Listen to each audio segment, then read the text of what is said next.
Before we begin, let me know in the comments where you're watching from and what time it is for you right now. This small gesture of orientation may seem trivial, yet it quietly echoes one of the central questions we will examine tonight. What does it mean to locate oneself in a universe where position, duration, and identity are never as stable as they appear? Our focus is YOG-SOTHOTH, a figure who emerges not as a monster of claws or rage, but as a philosophical challenge embedded within the evolving landscape of early 20th century literature. Scholars often note that Lovecraft introduced this entity during a period when scientific discoveries between 1905 and 1930 were rapidly unwriting familiar cosmologies, and his letters from 1926 and 1927 show how deeply he absorbed these shifts. By turning attention toward a being defined by total perception and simultaneous existence, Lovecraft created a myth that resists narrative structure, encourages intellectual unease, and forces readers to confront the limits of human categorization. In this documentary, we will treat YOG-SOTHOTH not as a creature of fantasy, but as an emblem of the modern struggle to understand a reality that expands faster than meaning can follow. We must recognize that engaging with this topic places us inside an existing tradition of inquiry, one shaped by historians, critics, psychologists, and philosophers who sense that such myths reveal something fundamental about the human condition. Our investigation will move through history, theory, textual analysis, and cultural impact, forming a triad of perspectives, literary, psychological, and metaphysical, that gradually illuminate the implications of the mind attributed to YOG-SOTHOTH. By continuing, we accept the unsettling possibility that some ideas once considered cannot easily be put aside. The emergence of YOG-SOTHOTH within H.P. Lovecraft's mythos did not occur in a vacuum. It coincided with a period of profound epistemic disruption in the Western intellectual tradition, a moment when long-held assumptions about the nature of time, space, and causality were giving way to radical new models. The early decades of the 20th century saw Einstein's theory of general relativity, 1915, the unsettling principles of quantum mechanics, 1920s, and Edwin Hubble's discovery in 1929 that the universe was not static, but expanding. These developments did not simply revise scientific knowledge, they collapsed familiar metaphysical boundaries. Lovecraft, though primarily a writer of weird fiction, was also an amateur scholar who followed these revelations closely through science periodicals and private correspondence. In YOG-SOTHOTH, first mentioned in the case of Charles Dexter Ward, written in 1927, Lovecraft created a figure that embodied these disruptions, an entity that was not merely alien, but fundamentally incompatible with linear thought and empirical containment. We must recognize that Lovecraft's project was not to terrify through monstrosity, but to unsettle through implication. YOG-SOTHOTH is not a character in any conventional sense, but a philosophical device, an idea given mythic form to explore the psychological toll of contact with incomprehensible truth. Consider carefully. In naming YOG-SOTHOTH, the gate, the key, and the guardian of the gate, Lovecraft invoked spatial and symbolic metaphors that dissolve distinctions between inside and outside, subject and object, observer and observed. This triadic structure reappears throughout his work. Boundaries are not traversed, but erased. Sequences become simultaneities, and causality collapses into recursion. The being functions not as a god who rules, but as a condition that underlies.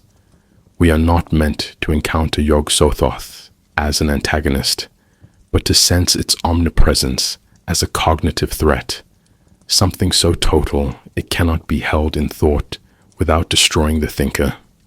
Historical documents reveal how deeply Lovecraft was engaged with scientific cosmology. In letters to Clark Ashton Smith and August Derleth throughout 1927 and 1928, he described his desire to write stories in which the horror did not come from demons or ghosts, but from the structure of reality itself. He refers frequently to space-time, non-Euclidean geometry, and dimensions beyond ours, echoing the language of Einstein and Minkowski. Yet he was no mere enthusiast. Lovecraft's genius lay in interpreting these ideas not as triumphs of human knowledge, but as symptoms of human insignificance.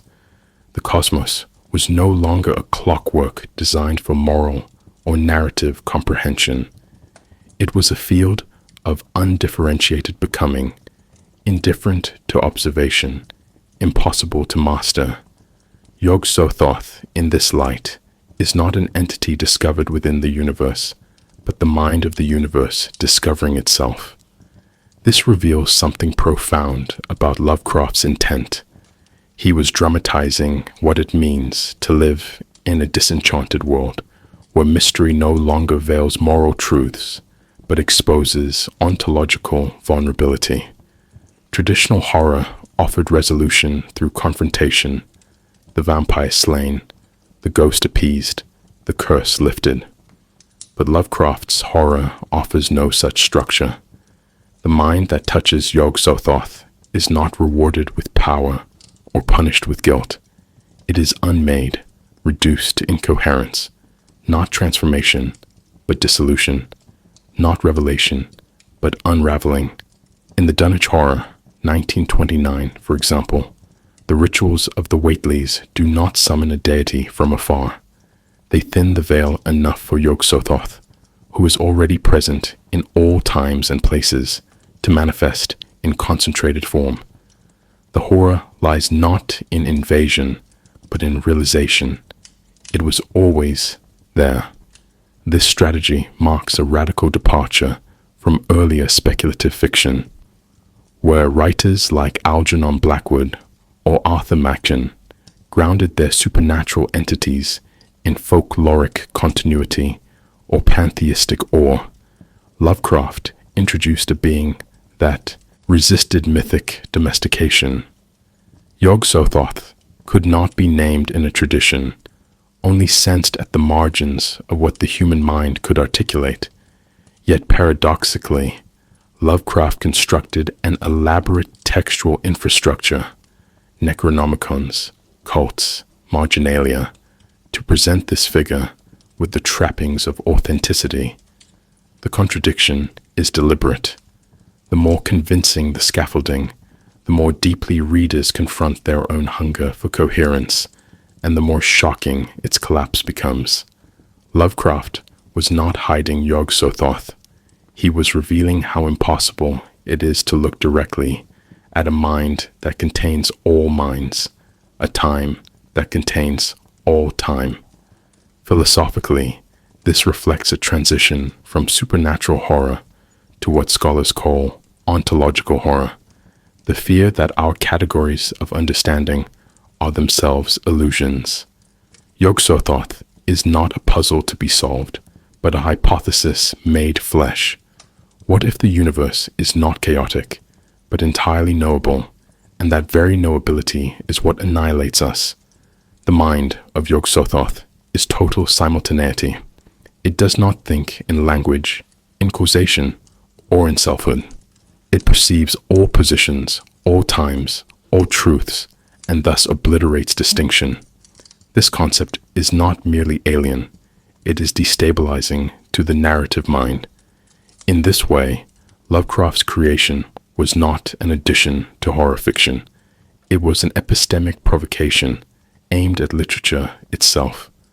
The horror comes not from what YOG-SOTHOTH does, but from what it is. Long before H.P. Lovecraft gave the name YOG-SOTHOTH to an entity of absolute perception and dimensional omnipresence. The conceptual groundwork for such a being had already been laid across centuries, continents, and esoteric traditions. The archetype of a vast intelligence beyond form, operating outside time, is not unique to the mythos. Rather, Lovecraft's innovation was to strip it of divine comfort and place it in an indifferent, post-theistic cosmos. We must recognize that YOG-SOTHOTH is not a deity in the traditional sense, but a dark reflection of humankind's most ambitious attempts to articulate ultimate reality. Its lineage runs through Gnostic cosmology, Hermetic philosophy, Kabbalistic infinity, and Eastern metaphysical abstraction. In all these traditions, we find hints of a presence that is at once foundational and unreachable, a being that knows, and in knowing, unravels. In Gnostic belief systems from the 1st and 2nd centuries CE, the unknowable baithos, or depth, preceded all other emanations. This concept, more silence than symbol, was not merely divine, but pre-divine, a paradox beyond even creation. In many sects, this unknowable source was surrounded by intermediary aeons, necessary buffers between human consciousness and the impossible totality of the source. The structure suggests that direct contact with pure reality is fatal to understanding. Compare this with YOG-SOTHOTH, who knows all and is all, and yet remains forever outside time and space. It is not a coincidence that Lovecraft's fictional cults speak of YOG-SOTHOTH in fragmentary phrases, often describing what it is not more than what it is. Like the Gnostic pleroma, YOG-SOTHOTH is not worshipped in full, only gestured toward through mental collapse. Hermeticism, a syncretic tradition developed in late antiquity, offers a further philosophical antecedent. The Hermetic texts speak of the nous, the cosmic mind, which precedes nature and shapes all visible reality. But here too, the nous is not a personal god. It is the intellect that comprehends itself, collapsing subject and object into one unbroken awareness. In the Corpus Hermeticum, creation is not a moment, but a mental act. The cosmos is thought, and thought is the cosmos. YOG-SOTHOTH fits uncannily into this framework, albeit stripped of any benevolence or anthropocentric purpose. Where Hermeticism sought unity, Lovecraft presents disintegration. It is not that YOG-SOTHOTH misunderstands us, but that understanding is the danger itself. The tradition of the cosmic mind is inverted. What was once salvific becomes annihilating. We must pause here and consider the implications of infinity in Jewish Kabbalistic mysticism, particularly the concept of Ein Sof, the boundless and formless origin from which all things emanate.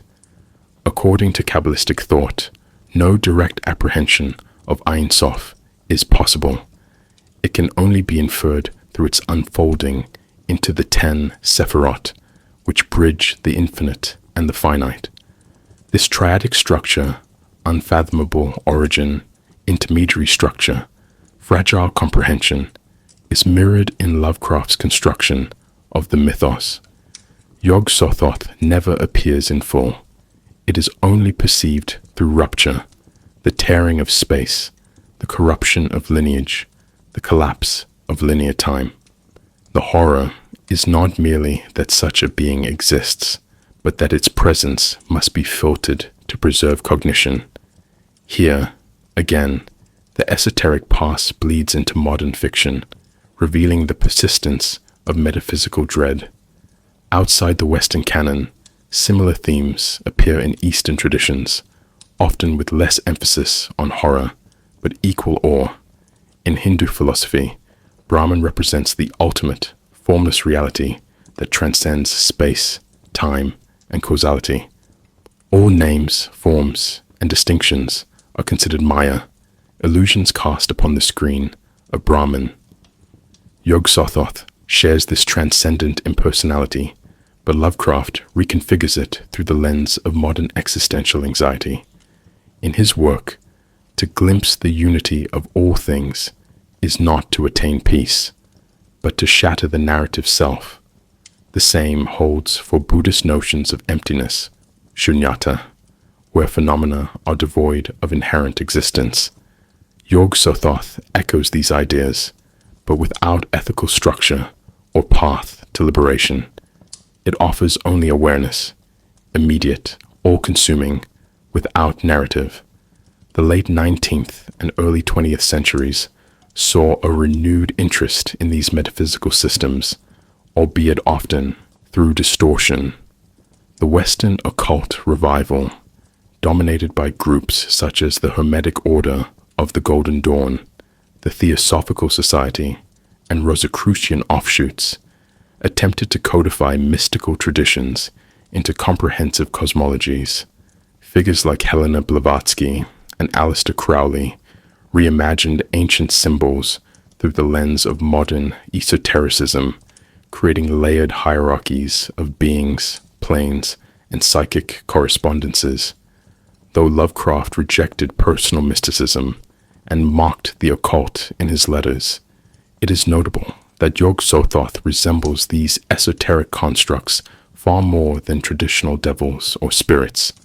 It is not a monster from the abyss, but a system of thought made sentient. Not evil, but overwhelming.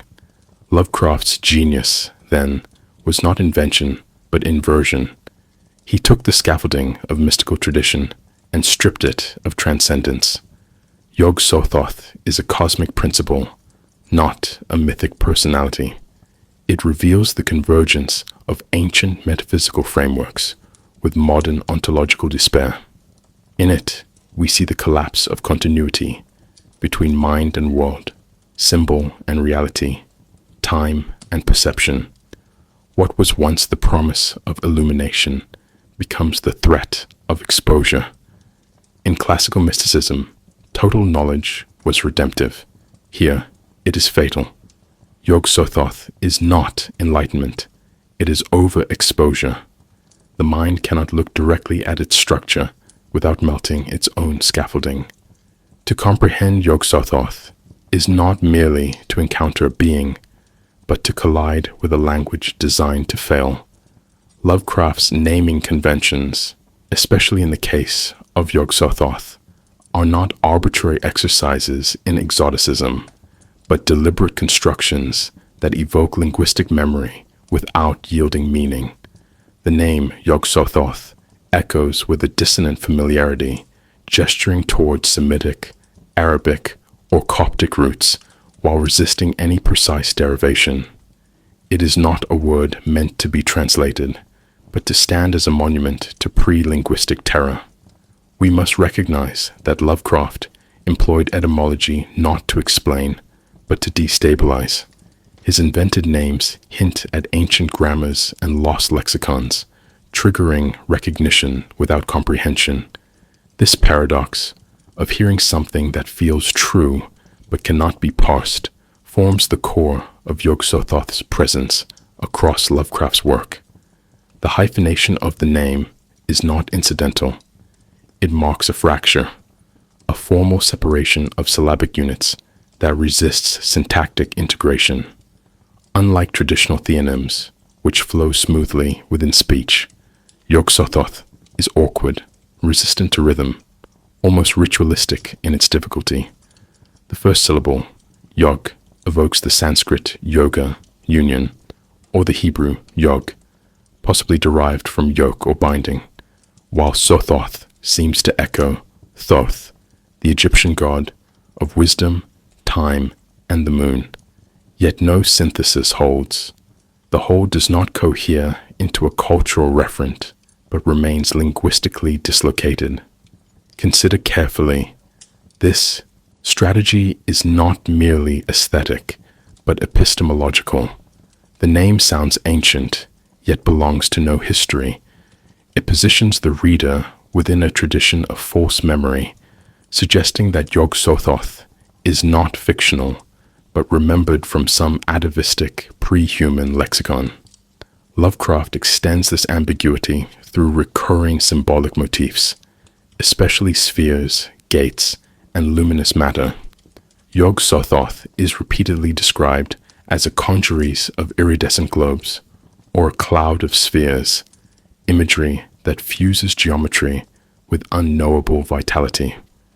In Platonic tradition, the sphere represents perfection, unity, and timelessness, but in Lovecraft's hands, it becomes something else, a metaphor for multiplicity without center, presence without direction.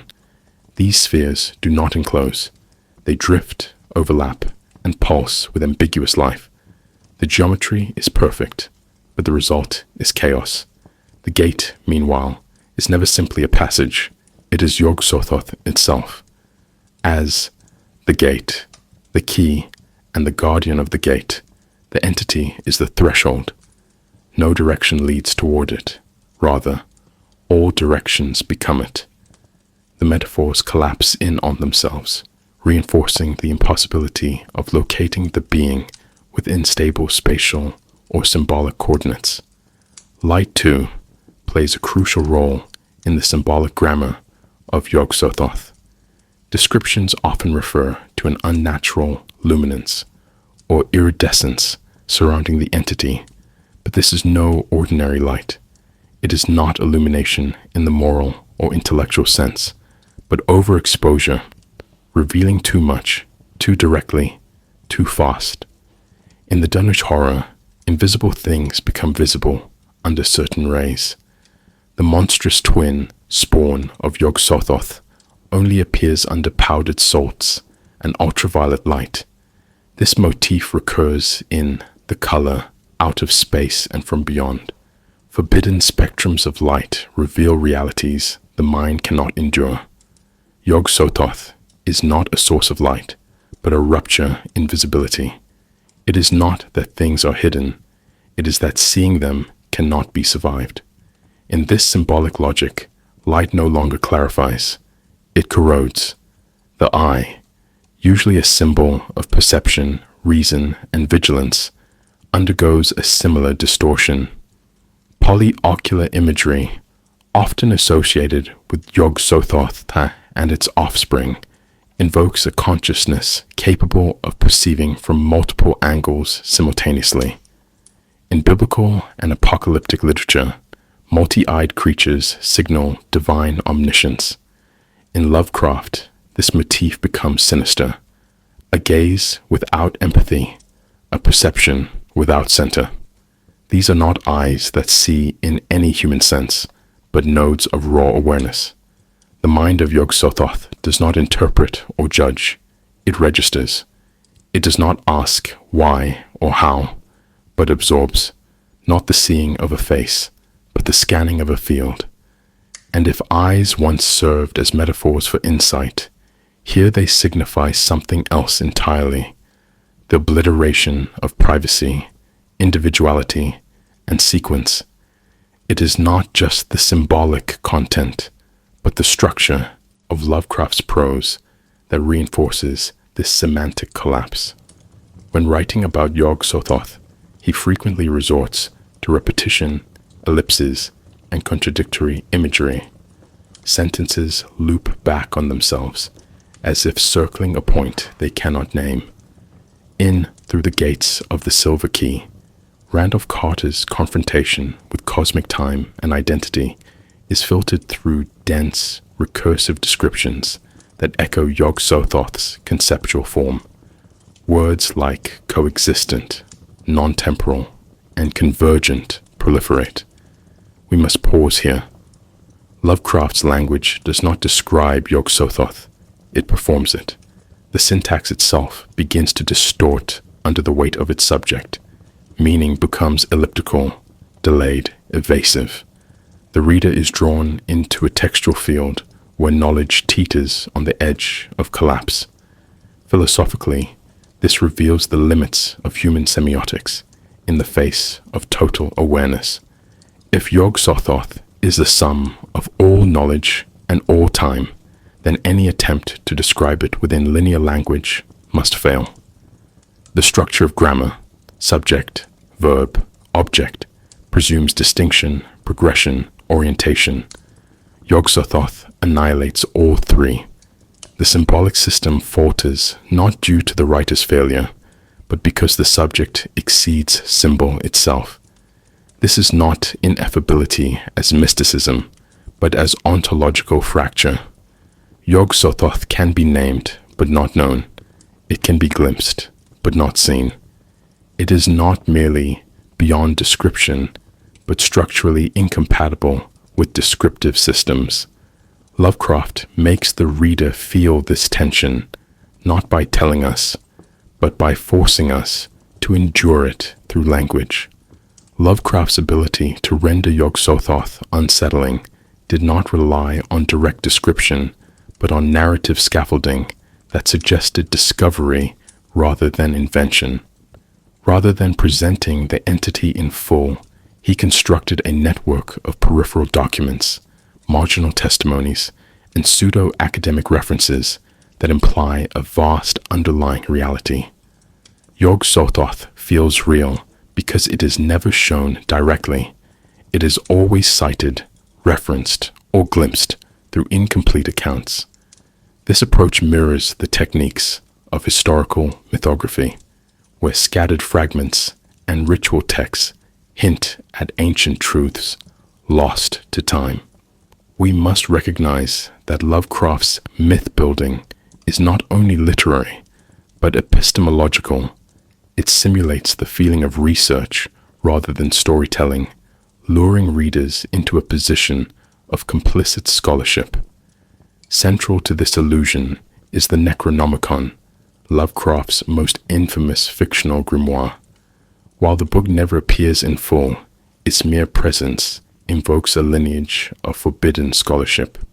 YOG-SOTHOTH is mentioned frequently within its pages, yet always in terms that destabilize rather than clarify. It is called the key and the gate, that which is all in one, that which knows where the old ones broke through. These fragments, deliberately repetitive and circular, simulate the style of medieval mystical texts, opaque, allegorical, and translated across languages with differing interpretive frameworks. Consider carefully. By imitating the density and inconsistency of real esoteric literature, Lovecraft embeds YOG-SOTHOTH within an imagined archive. This archive is not simply an accessory. It is the mechanism through which the being becomes believable. Lovecraft deepens the illusion through polyphony. No single narrator ever understands YOG-SOTHOTH completely. Instead, multiple voices, cultists, professors, farmers, and bureaucrats offer conflicting perspectives.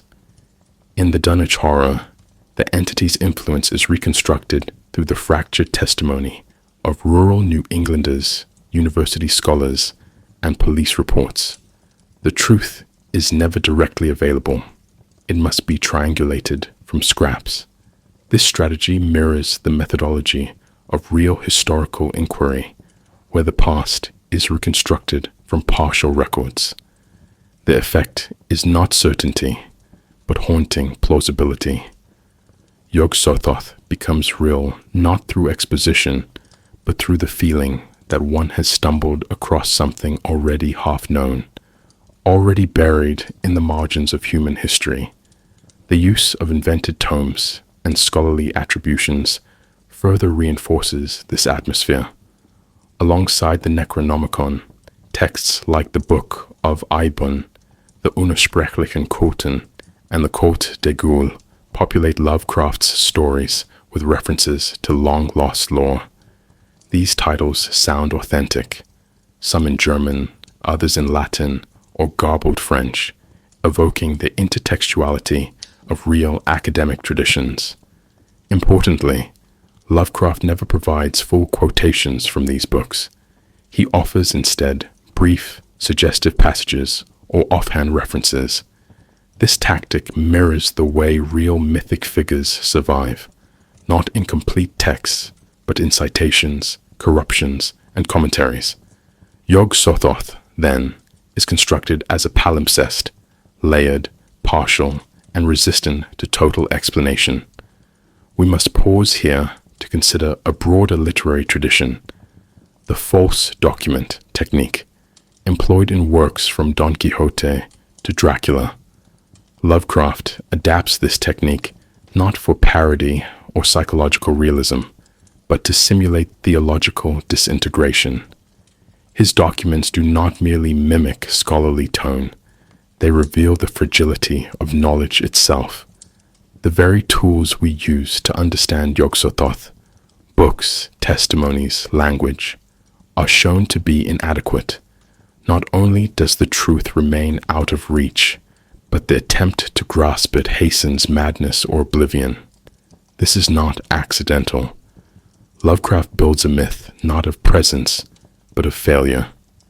YOG-SOTHOTH becomes the emblem of epistemic entropy, the condition under which all systems of thought eventually collapse.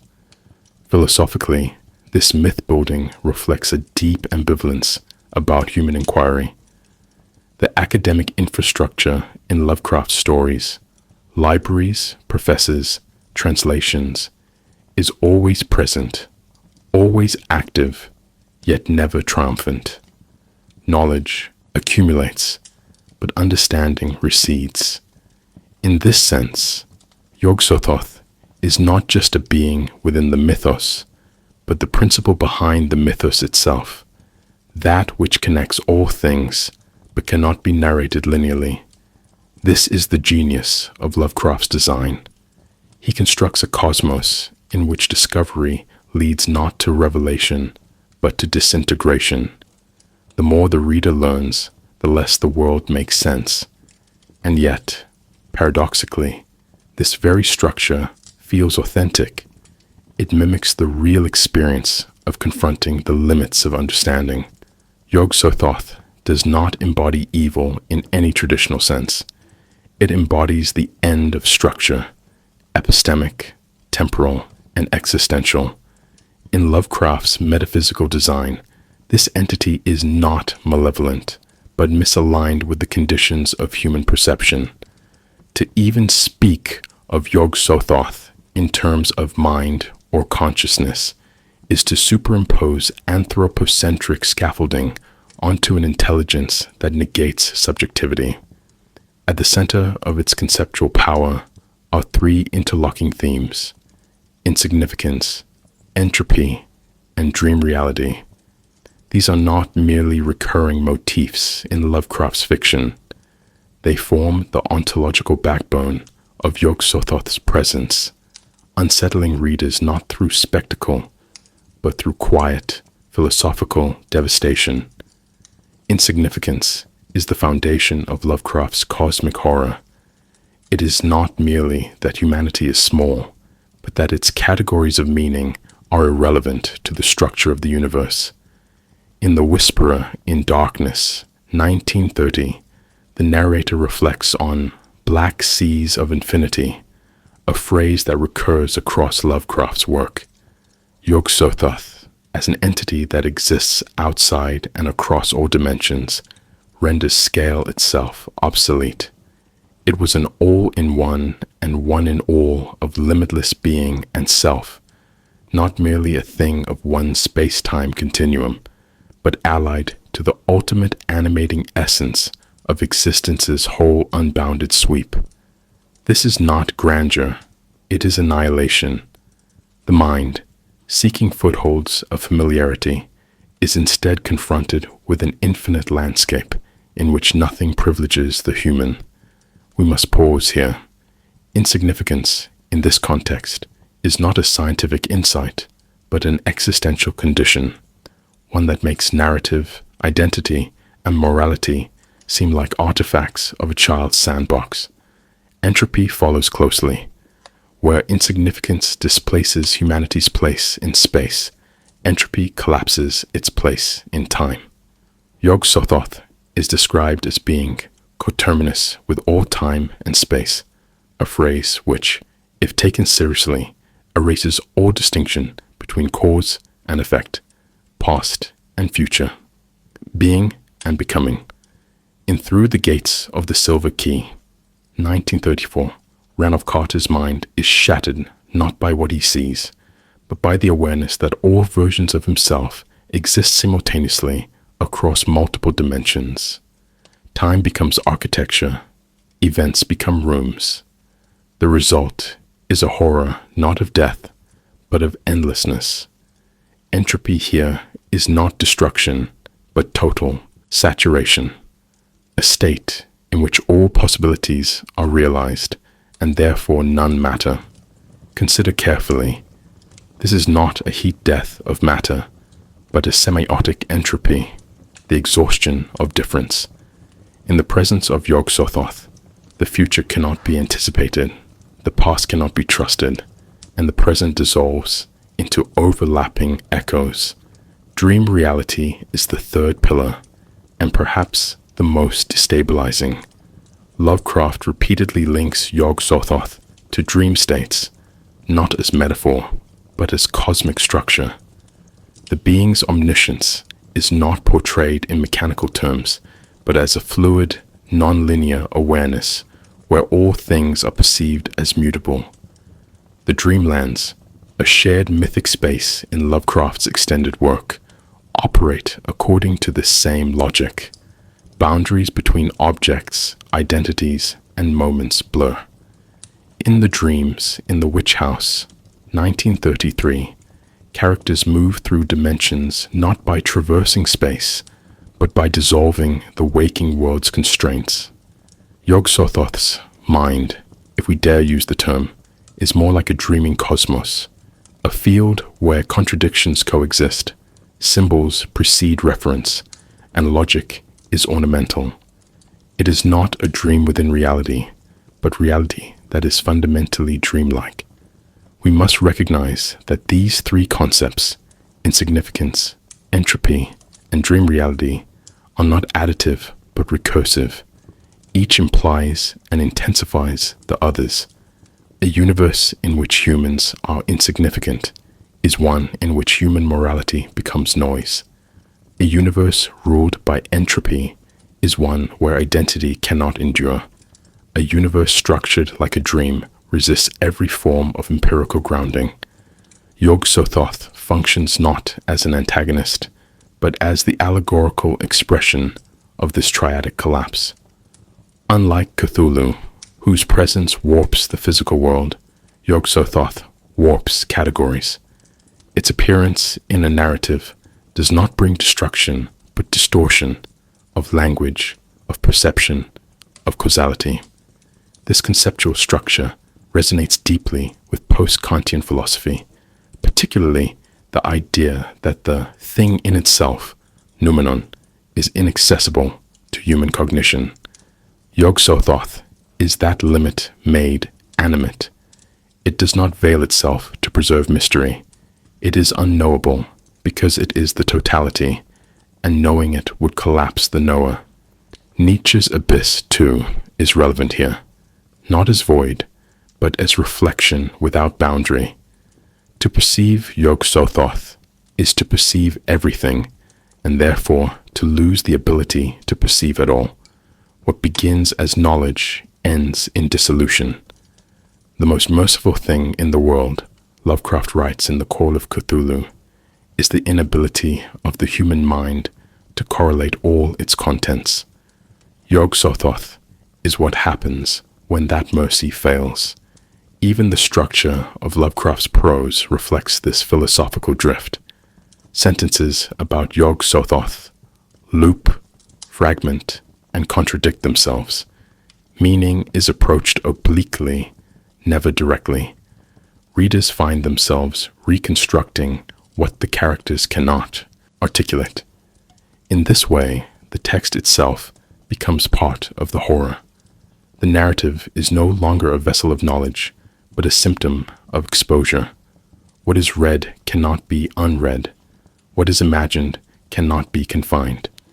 YOG-SOTHOTH's power lies not in action, but in implication, an awareness that destabilizes everything around it, including the reader. YOG-SOTHOTH occupies a singular position within the cosmology of Lovecraft's mythos. While other entities, Cthulhu, Nyarlathotep, Shub-Niggurath, interact with space and time in disjointed or symbolic ways, YOG-SOTHOTH is space and time. It is described not as residing within the universe, but as coextensive with it. YOG-SOTHOTH knows all and sees all. Past, present, future, all are one in YOG-SOTHOTH. This distinction is vital. YOG-SOTHOTH does not emerge from the cosmic abyss as the great old ones do. It does not incarnate or enter our dimension. Rather, it is a constant, unbounded awareness through which all other phenomena must pass. In mythic terms, it is not an actor in the story. It is the grammar by which stories are structured, and also the force by which they are unraveled. To understand this positioning, we must contrast YOG-SOTHOTH with the old ones, particularly Cthulhu. Cthulhu lies dormant, waiting to rise, its influence radiating from beneath the sea. Its power is psychological, effective, contagious. YOG-SOTHOTH, by contrast, does not wait. It is not a sleeper, but a condition, awake in all moments, observing all processes, including its own observation. The old ones exist on a cosmic stage. YOG-SOTHOTH is the stage, the lighting, and the collapse of the fourth wall. It is not simply an intelligence, but a topology. Where Cthulhu distorts the mind through symbolic horror, YOG-SOTHOTH erases the difference between symbol and referent. This makes it not more terrifying, but more final. Not an event, but an ontology.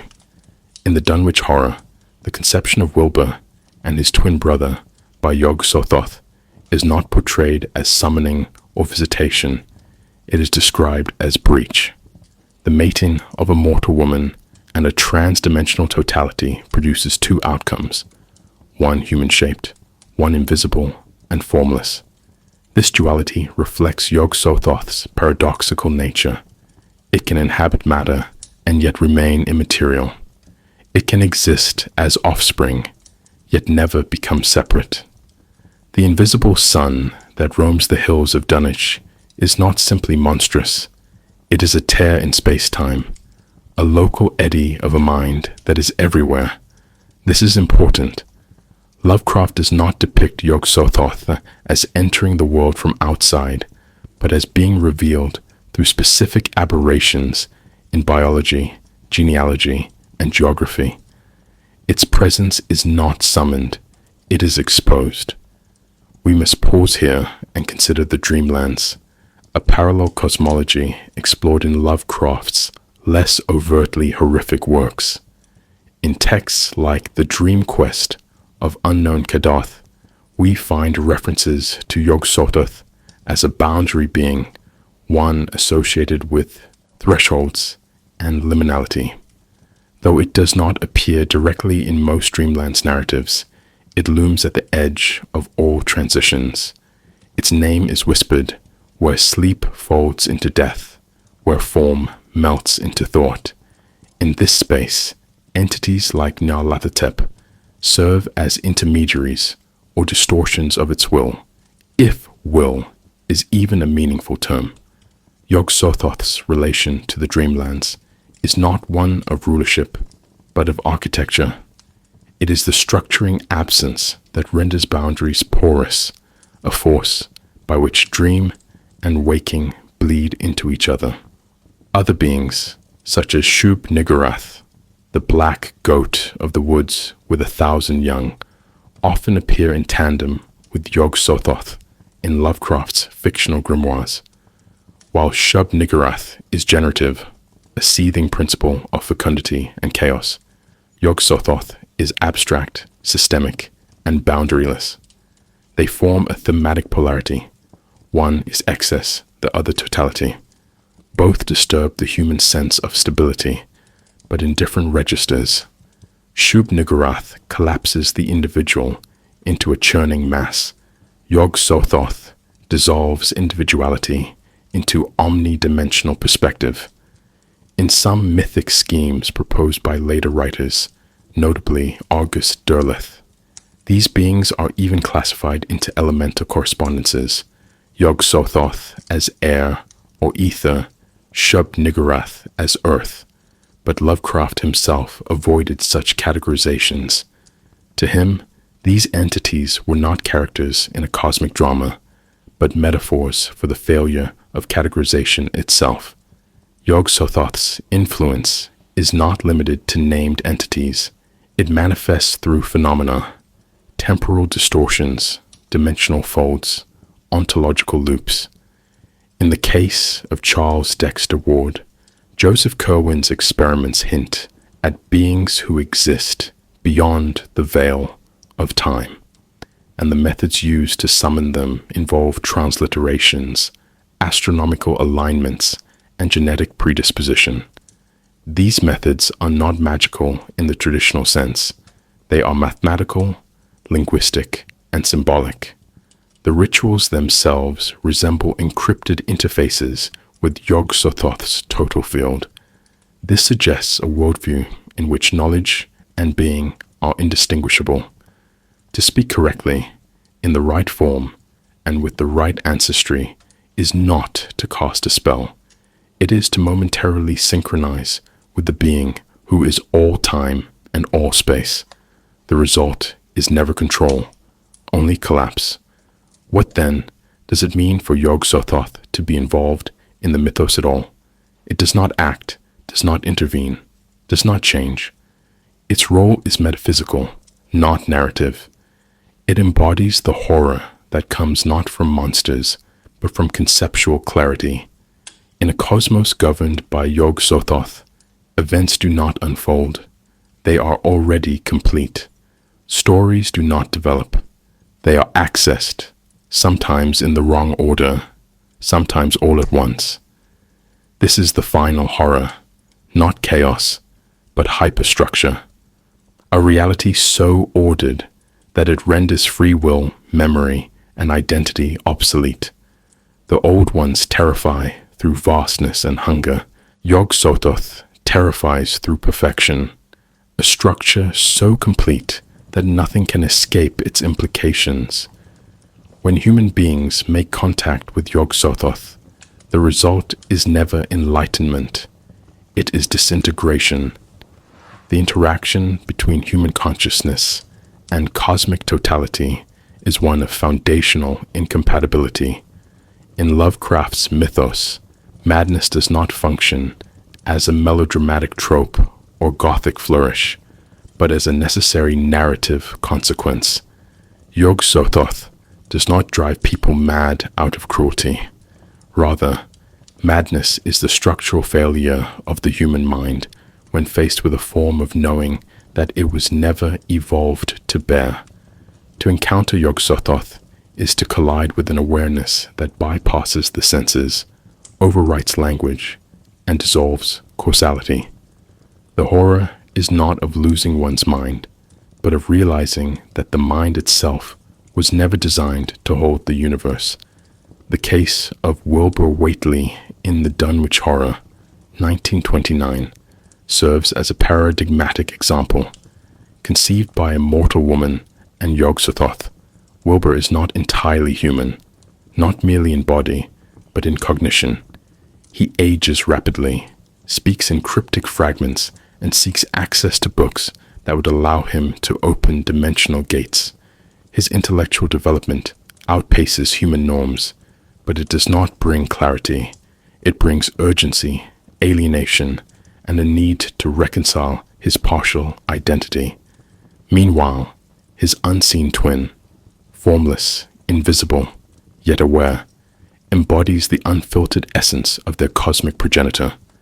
When the invisible twin cries out at the moment of death, "YOG-SOTHOTH, help me, I don't want to be born," we are offered a chilling insight. Not only does the knowledge of YOG-SOTHOTH unmake humans, but even partial emanations of it resist embodiment. The function of madness here is ontological rejection, a cry against existence itself. We must pause here and consider the nature of sanity in Lovecraft's world. Sanity is not synonymous with mental health. It is the name we give to the fragile interpretive systems that maintain narrative coherence. These systems, language, memory, temporality, are not neutral. They are survival structures, evolved not for truth, but for utility. YOG-SOTHOTH violates these systems, not by breaking them, but by showing that they were never universal to begin with. In the Shadow, Out of Time, 1936, the protagonist, Nathaniel Wingate Peaslee, suffers a mental collapse only to discover that his consciousness has been temporarily replaced by an alien intellect.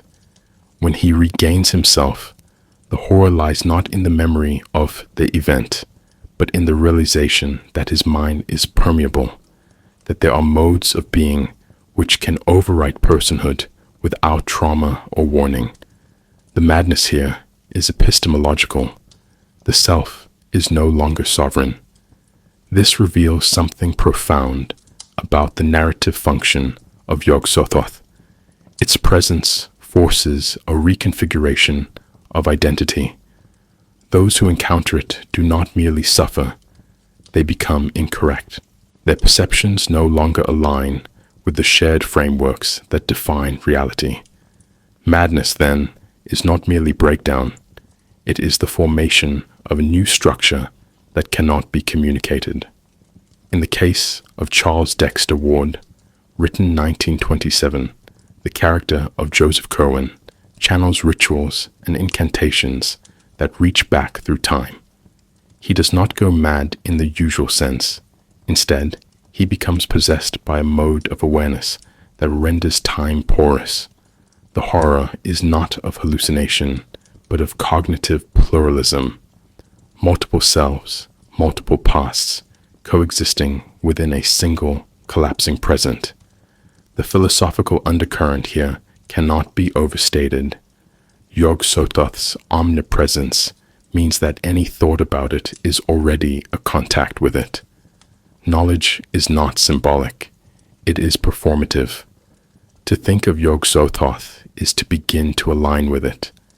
In this sense, madness is not a side effect, but a transmission. The boundary between subject and object is broken. YOG-SOTHOTH is described as the key, the gate, and the guardian of the gate, a triad that mirrors this collapse. The seeker, the path, and the thing sought become indistinguishable. Madness is not chaos, but recursive structure overwhelming the interpretive faculties. Those who go mad in Lovecraft stories are often described as speaking in tongues, drawing impossible geometries, or perceiving non-Euclidean architecture. These are not errors. They are signs of cognitive realignment toward a structure that does not respect linearity or logic. What is particularly disturbing is how Lovecraft presents this transition. There is no threshold, no dramatic descent. Often, it begins with curiosity, a book opened, a name uttered, a symbol recognized. The descent into madness is quiet, bureaucratic, even academic. In The Dreams in the Witch House, Walter Gilman does not begin by fearing YOG-SOTHOTH. He begins by studying non-Euclidean calculus.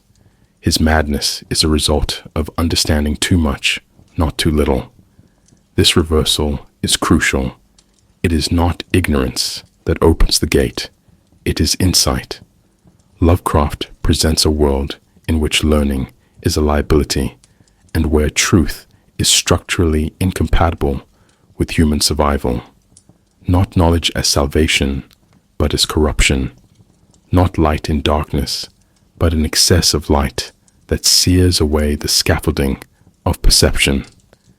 In Lovecraft's mythos, forbidden knowledge is not simply dangerous, it is structurally incompatible with human cognition. Where traditional horror treats hidden knowledge as a dark mirror of enlightenment, a truth that can corrupt but still be understood. Lovecraft rewrites the very function of knowing. YOG-SOTHOTH, as an embodiment of absolute awareness, renders this tension explicit. It is not merely that some things shouldn't be known, it is that they can't be known without consequence. This is the essence of epistemic collapse, a failure not of will, but of structure. The mind, when exposed to the whole of time, space, and possibility, does not break from fear. It fails like an overloaded circuit. We must recognize that for Lovecraft, horror is not only what is hidden in the dark, but what is too visible, too total, too final. The Necronomicon, Lovecraft's most infamous fictional tome, serves as the locus of this danger. Often described in whispers, consulted in desperation, and cited in fragments, the book does not contain spells in the fantasy sense, but descriptions of realities that defy containment. The knowledge it offers is accurate, and that is the problem. In the Dunwich Horror, the Necronomicon states, YOG-SOTHOTH is the gate. YOG-SOTHOTH is the key. YOG-SOTHOTH is the guardian of the gate. This tragic formulation loops in on itself, offering no interpretive foothold. It is not an answer, but a cognitive spiral. To internalize such phrases is not to gain clarity, but to surrender the frameworks that make clarity possible. Forbidden knowledge here is not the possession of facts, it is the possession by facts. We must pause here and ask, what precisely makes this knowledge forbidden? Not moral injunction, not divine law, but the sheer fact that it cannot be translated into the linear, causal, narratively structured world that the human mind depends on. In The Call of Cthulhu, the narrator describes how the most merciful thing in the world is the inability of the human mind to correlate all its contents. YOG-SOTHOTH represents what happens when that mercy fails, when correlation becomes total. The collapse is not into madness in the dramatic sense, but into equivalence. Time ceases to move forward. Events cease to matter. Every point becomes adjacent to every other. Knowing becomes indistinguishable from being. The subject disappears. This collapse can be read through philosophical lenses as well. Immanuel Kant famously argued that human beings can never know the thing in itself, only the appearances shaped by their faculties of perception. YOG-SOTHOTH, as an omniscient totality, is the thing in itself in active form, unstable, unknowable, and devastating to human categories. Likewise, Jacques Derrida's notion of difference, the endless deferral of meaning in language, resonates eerily with the way Lovecraft structures descriptions of YOG-SOTHOTH. It is never described in full, only through metaphor, contradiction, or failed attempts. Consider carefully. This is not a flaw in the storytelling. It is the story. The being is made of epistemic failure. It is not hidden. It hides by being too present. Even the structure of rituals and incantations reflects this idea. Characters who try to invoke or contact YOG-SOTHOTH do not simply perform ceremonies. They enact syntactic disturbances, phrases without reference, geometries that cannot be drawn in Euclidean space, tonal sequences that destabilize the senses. In Through the Gates of the Silver Key, Randolph Carter's journey is enabled not through magic in the traditional sense, but through mathematical formulations and symbolic keys that align his consciousness with YOG-SOTHOTH's total perspective. What follows is not a vision, but a dislocation. He experiences all versions of himself across all possible universes. he sees his identity explode into fractal simultaneity. Forbidden knowledge here is not power, but cancellation, of difference, of history, of self, and still, the urge to know persists. This is perhaps the cruelest truth in Lovecraft's fiction, that the pursuit of forbidden knowledge is not driven by arrogance or evil, but by the same impulse that underlies all human inquiry.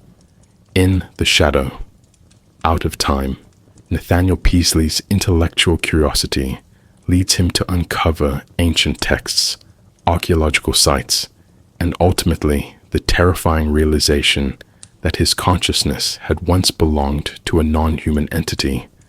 His need to know is not punished, it is fulfilled, but the fulfillment annihilates meaning. There is no climax, only collapse, no revelation, only recursion. The function of forbidden knowledge in this context is to expose the instability of the knower.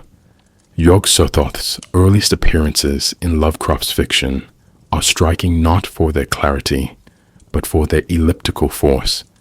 The entity does not arrive fully formed in a single narrative. Instead, it materializes gradually across a constellation of texts, always referenced obliquely, always embedded within a larger web of arcane symbols, ritual language, and half-erased scholarship. This method of distributed introduction allows YOG-SOTHOTH to operate less as a discrete character and more as a gravitational pull within the mythos, a presence inferred through narrative distortions. In doing so, Lovecraft ensures that the reader's understanding of YOG-SOTHOTH mimics that of his characters, fragmentary, uncertain, and pieced together through dangerous textual excavation. We must recognize that this technique is not accidental. It reflects the very thematic core of the being itself. The first known mention of YOG-SOTHOTH occurs in the case of Charles Dexter Ward, written in 1927, though unpublished during Lovecraft's lifetime. Here, the entity is named in passing within a long list of invocations buried in an incantation copied from the old books. Lovecraft writes, "Peradventure the key may lie hid in that which was so long ago, and so well guarded by YOG-SOTHOTH." The phrase is casual, even cryptic, but it reveals much. YOG-SOTHOTH is positioned as the guardian of knowledge lost to time, implying a role not of active threat, but of passive cosmic inertia. It is not evil, only absolute. In this brief mention, the figure already assumes its defining traits: simultaneity, obstruction, and access to forbidden layers of reality. Knowledge does not pass to YOG-SOTHOTH, but through it. From here, Lovecraft slowly constructs a loose intertextual framework. In The Dunwich Horror, 1929, the entity takes on a more active, narrative presence, though even then, it never appears in person. Instead, its influence is felt through the Whateleys, particularly Wilbur and his monstrous twin, products of a ritual union between a human woman and YOG-SOTHOTH. This story marks a turning point. Not only is the entity central to the mythos, but its presence is genetic, folded into the bloodline. The ritual performed by old Whateley is described as strange and ancient, from the Orne family papers and the Necronomicon itself.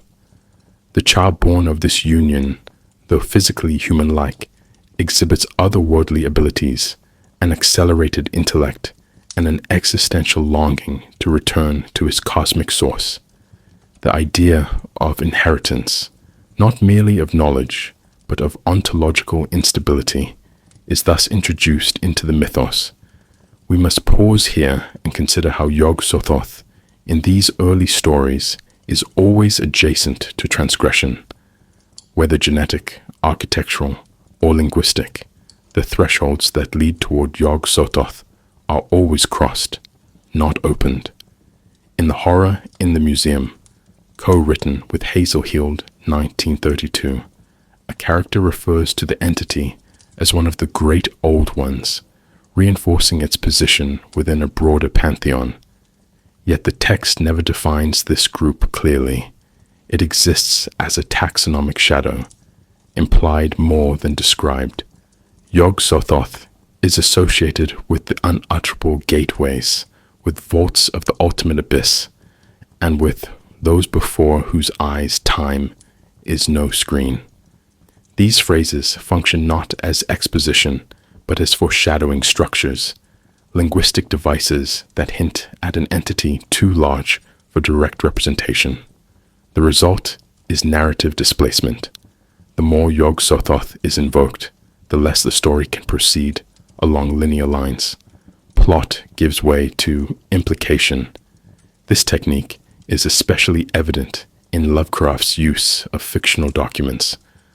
Across stories, the Necronomicon, Unersprechlichen Kulten, and other arcane tomes cite YOG-SOTHOTH with increasing regularity.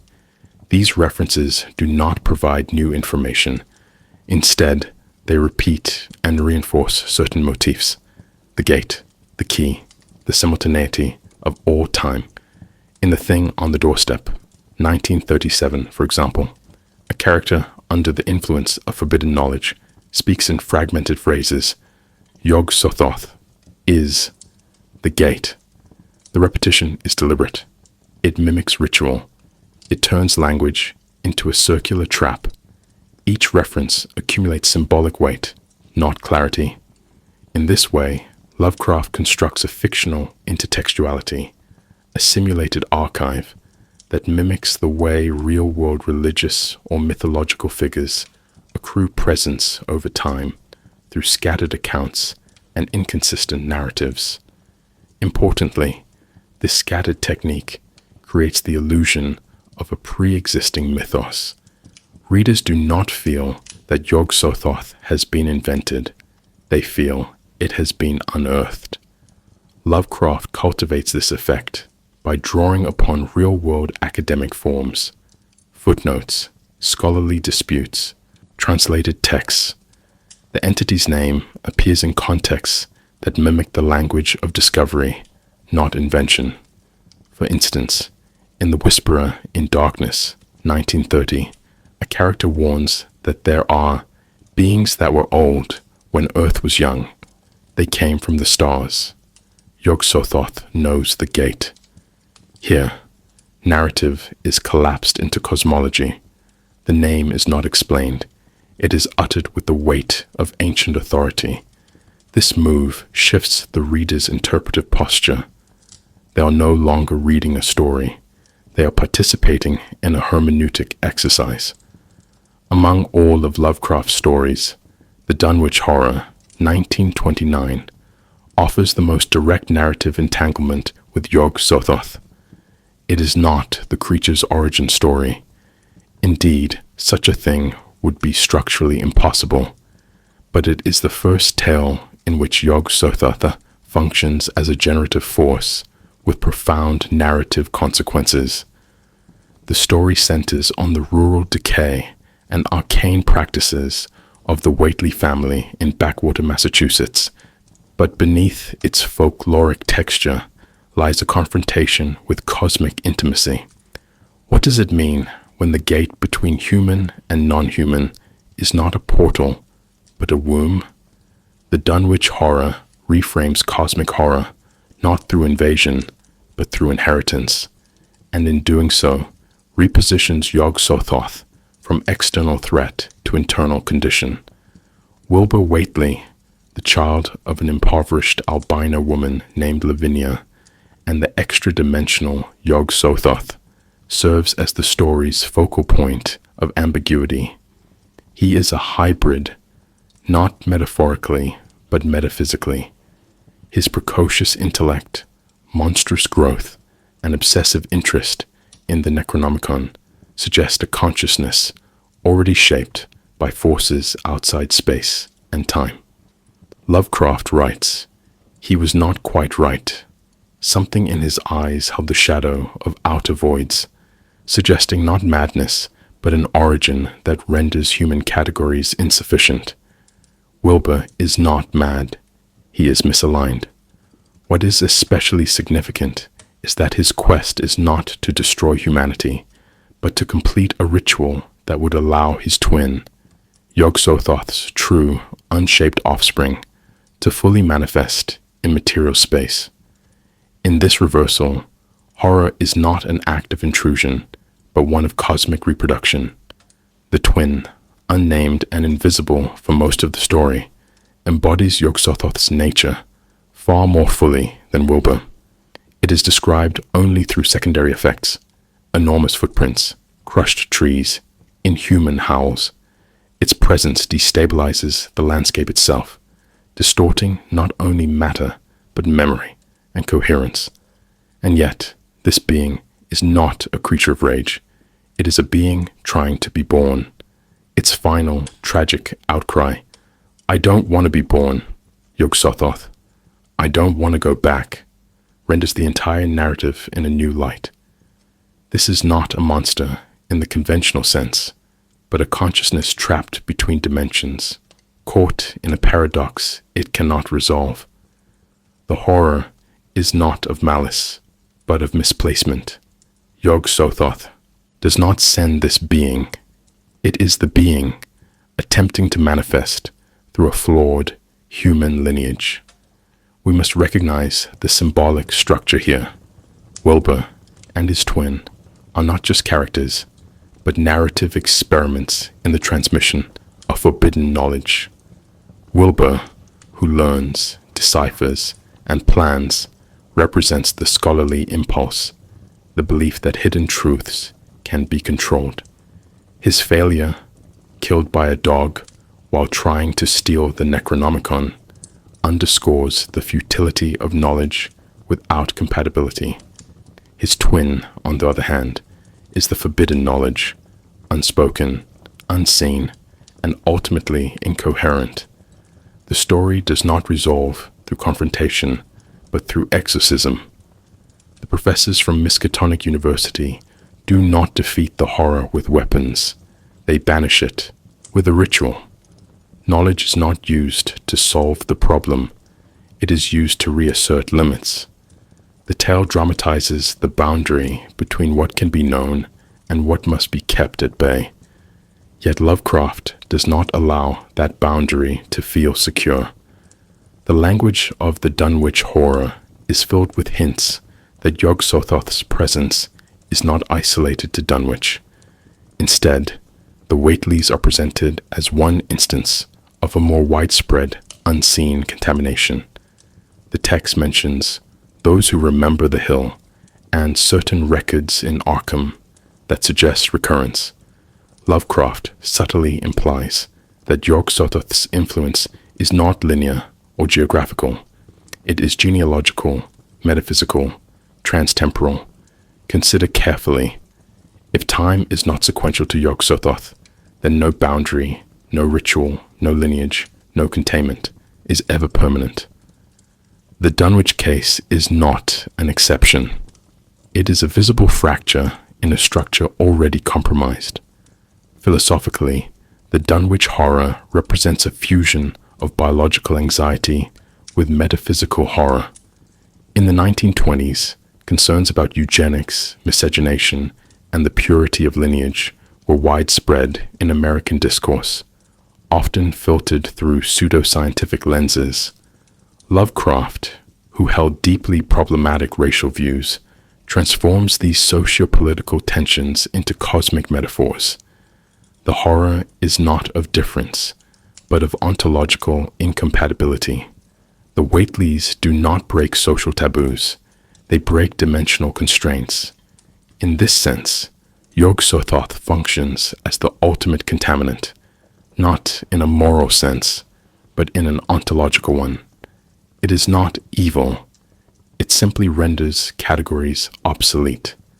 If the Dunwich horror externalizes YOG-SOTHOTH through genealogy and rural ritual, through the gates of the Silver Key, 1932-33, co-written with E. Hoffman Price, internalizes it through perception, identity, and metaphysics.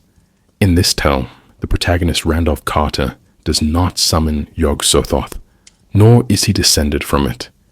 Instead, he passes through it, philosophically, narratively, and ultimately ontologically.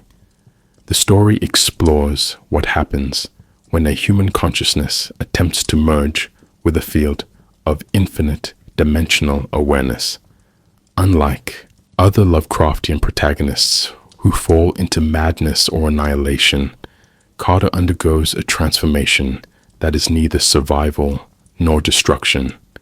Rather, he becomes part of the mind that underlies all structure. YOG-SOTHOTH in this text functions not merely as a being, but as a process, a metaphysical transition from particularity into totality. The narrative opens with Carter presumed dead. Through a framing device involving legal proceedings over his estate, we learn of his disappearance following increasingly esoteric experiments into time and space. The action then shifts into flashback as Carter, armed with the titular silver key, enters a temple where rituals unlock access to higher dimensions. He moves beyond dreams into a region described in abstract, recursive language. A region where form does not exist, where time is an illusion, where selfhood is plural. These phrases are not metaphorical. Lovecraft is dramatizing what it means to become non-local, to abandon sequence, to think in a structure where boundaries between moments, identities, and bodies do not hold. YOG-SOTHOTH is never named directly in the early portions of Carter's journey, but its signature presence is felt, all-encompassing simultaneity, radiant geometry, boundary collapse. Eventually, Carter reaches a point of contact with the supreme archetype, a term that gestures toward YOG-SOTHOTH without ever quite stabilizing into a fixed label. This being is described as the total field of all consciousness across all universes, containing every possible version of every possible self. The narrative states, all the planes of existence and non-existence were equally near to him.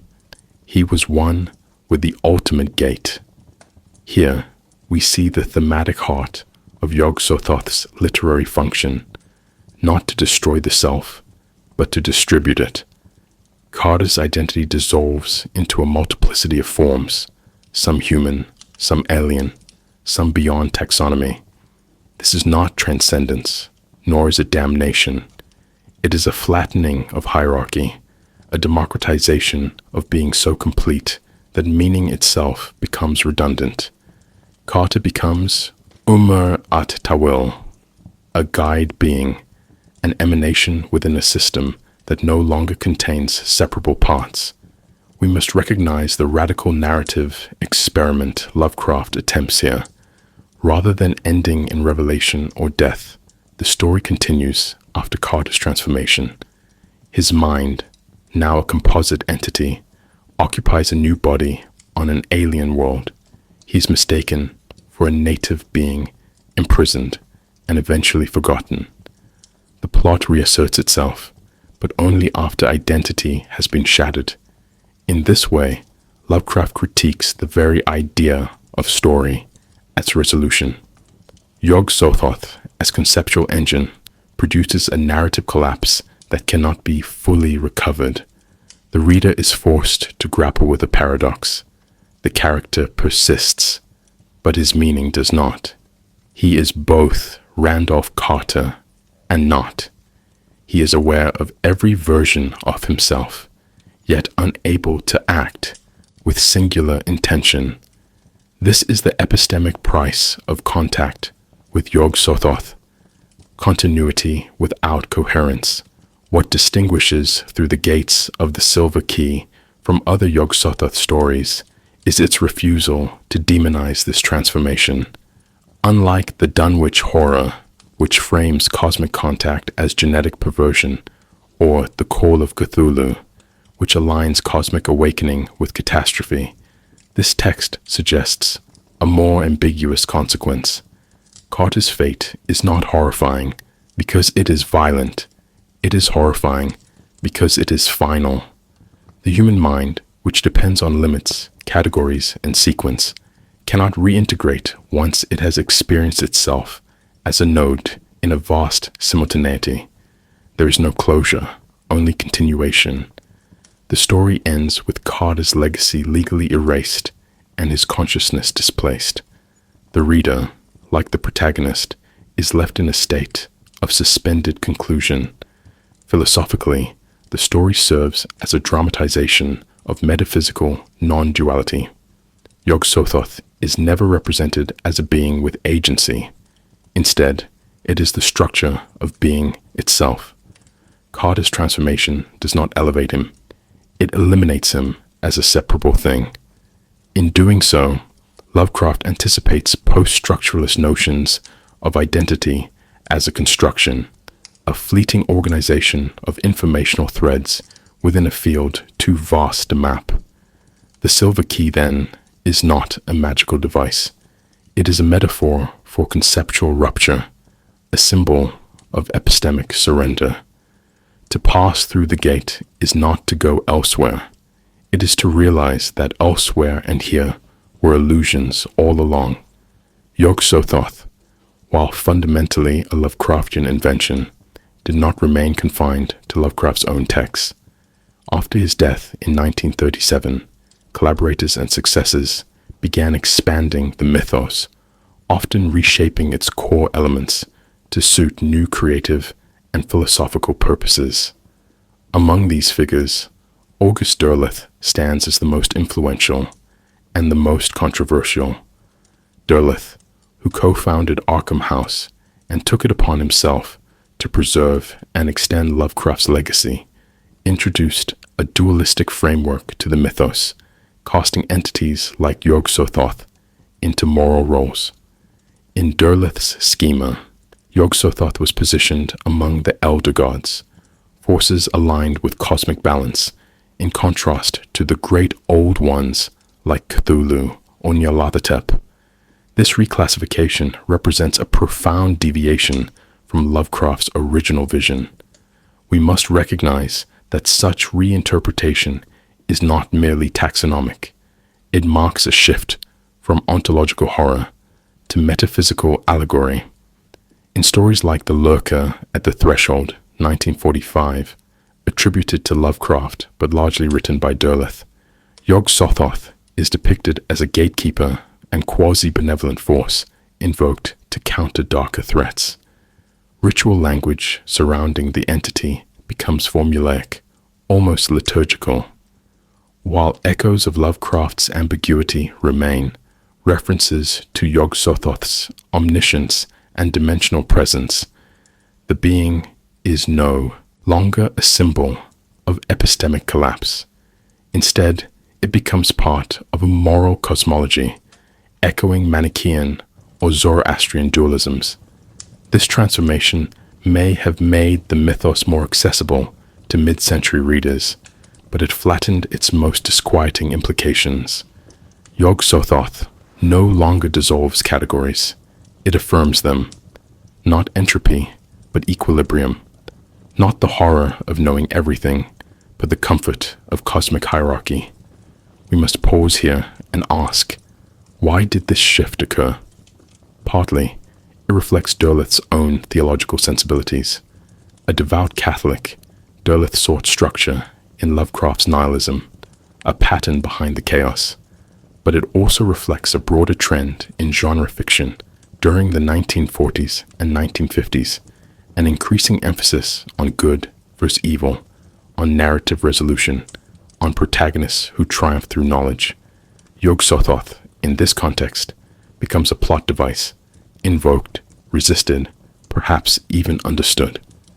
The symbolic density of the being is replaced with narrative utility. What had once been a figure of ontological threat becomes a cosmic ally.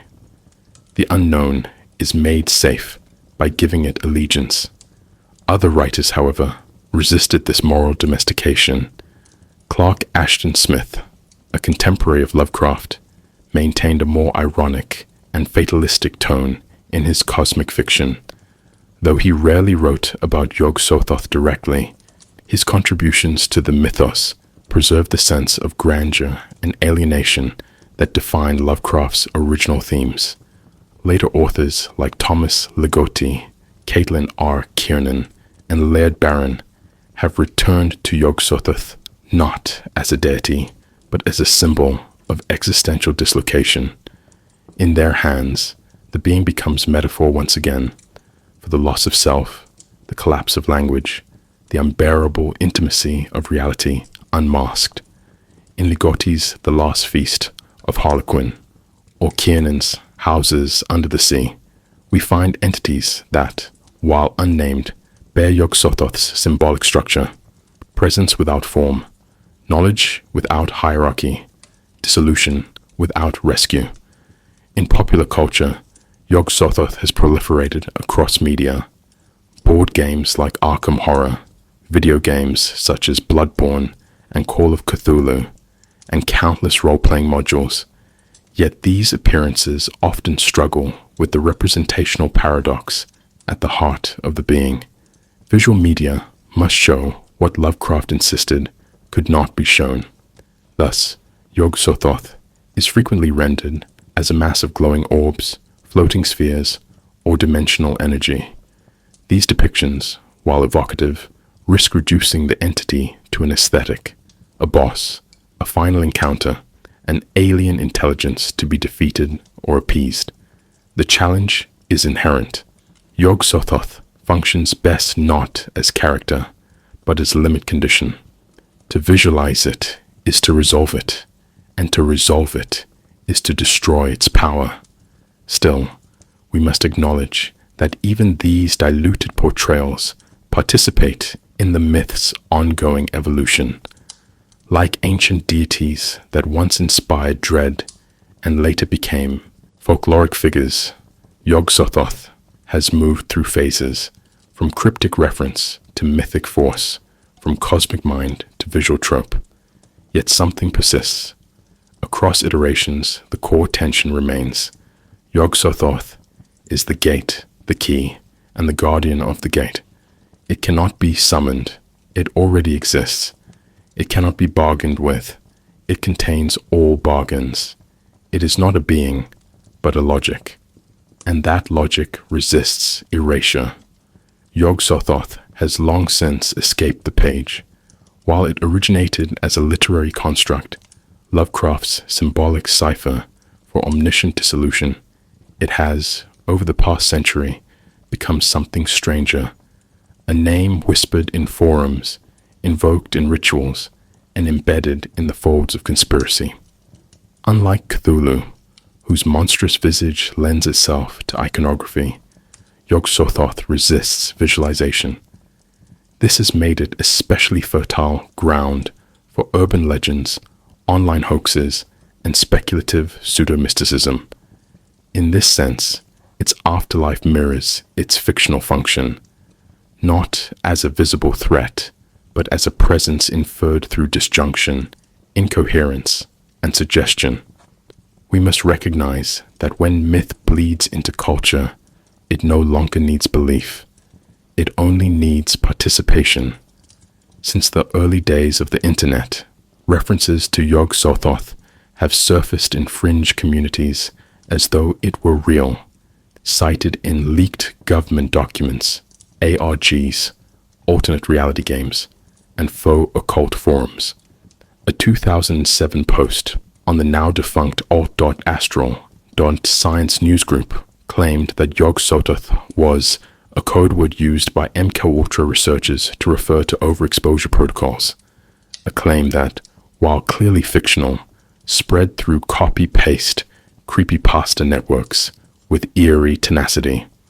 Similar myths appear on Reddit threads discussing liminal entities, in Discord servers focused on quantum dream theory, and in YouTube videos offering real ritual footage of dimensional gates. These hoaxes are rarely convincing on their own, but their very implausibility invites recursive fascination. The moment one questions the line between story and belief, they've entered YOG-SOTHOTH's domain. Consider carefully. In modern myth-making, belief is not binary. YOG-SOTHOTH thrives in the margins between literal and symbolic. It doesn't require worship. It requires interpretation. Users across platforms have reported dreams involving spheres of light that speak all timelines at once, visions of collapsing rooms with voices echoing backward, or sudden familiarity with a name they swear they've never read before. None of this proves anything, but the cultural function of such experiences lies not in evidence, but in resonance.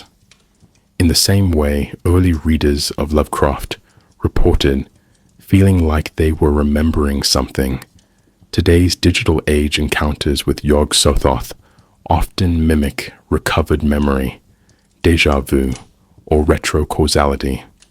The myth persists not by assertion, but by suggestion.